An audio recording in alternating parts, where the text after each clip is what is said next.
Welcome back to Inside Boxing Throwdown. My name is Steve Johnson, Aurelio Martinez. Got it. Aurelio, let's talk about this upcoming week's fights. And I say this upcoming week because we have some great fight action going. Some of it that's televised and some not televised. I'm going to go through some of the not televised fights first for you before we get to the televised, because I know Aurelio's chomping at the bit to talk about these televised fights. But first of all, in Auckland, New Zealand, on Thursday, October the 15th, your boy, Joseph Parker. Yep. Okay, so undefeated Joseph Parker takes on Kali Mian, who's 42-5. That should be exciting just because of the experience factor, but I know how I expect that to go. Anyway, let me move down and then we'll get back in. I know you want to have some things to say, but in fight action, we'll have Lamont Peterson, Donnie Nietes, who will be defending his WBO World Light Flyweight title.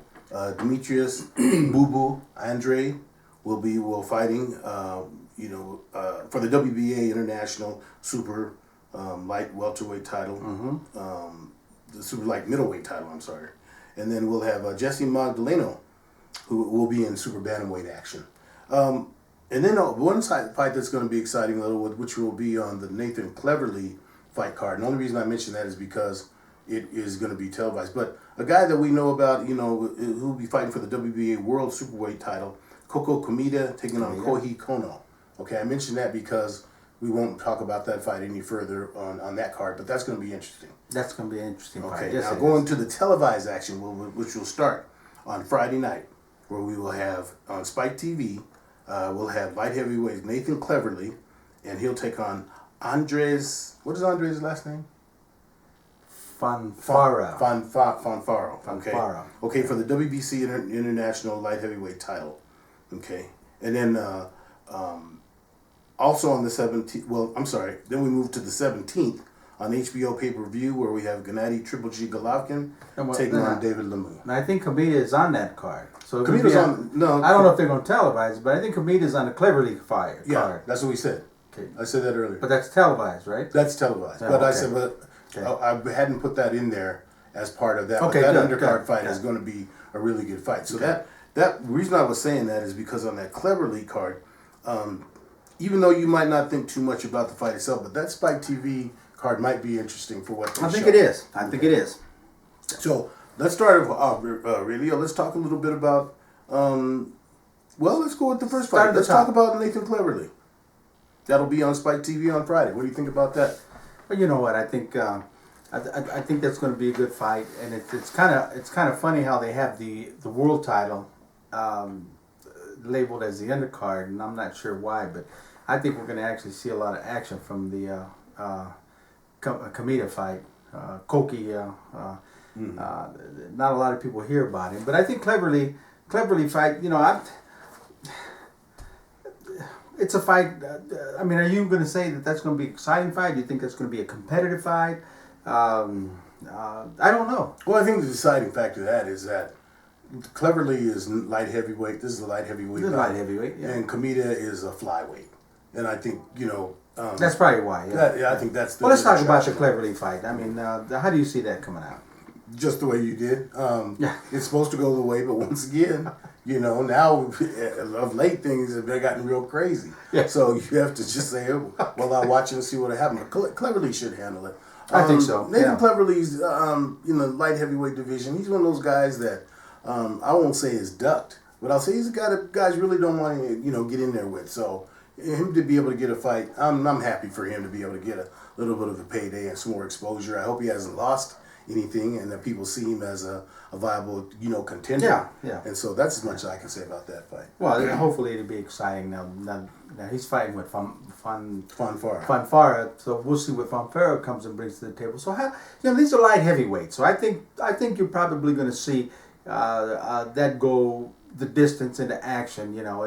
For some reason, your light heavyweights, unlike your heavyweights, a heavyweight hits you, you're going to go down. Mm-hmm. Okay, light heavyweights tend to go to distance. Yeah, they tend to go to the distance. So I think we'll be able to see what Fonfara brings to the table, what Cleverly has. But I'm with you. I think it's probably going to go the way. And you know what? You just made an excellent point as to why that's probably what's going to happen. Komida should KO Okay. Yeah. Coney. Yeah. That's what happened there.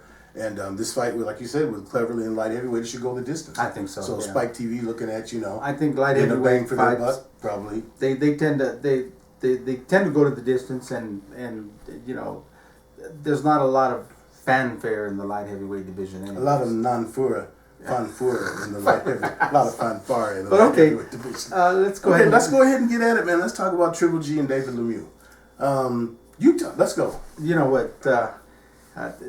what can you say? The question here, guys, is Lemieux. What's he going to bring to the table? Is he going to be able to withstand the power of Triple G? Okay, there hasn't been anyone out there yet, as of yet, that's been able to withstand that power when Triple G gets in there and makes his move. So number one, will he be able to withstand the power and bring his own power to the table? Or better yet, will he be able to be elusive enough not to get hit with that power? Now, I don't know if the second one's the case, because sooner or later, you just kind of get the feeling that Triple G is going to connect. Mm-hmm. So, but Lemieux has some great credentials. He's top caliber. So, to be honest with you, I think this is going to be a one of them fights that people have been waiting for, to see Triple G, to where he's in there with somebody that's going to see him eye to eye. Mm-hmm. I think people are waiting for this fight, because talk around the boxing world is with Triple G, he's this, everyone's name's out there, but a lot of people are saying, well, he really hasn't fought anyone. Mm-hmm. He really hasn't fought anyone that goes into the ring with the intentions of winning. Well, they're gonna be saying the same thing after this fight.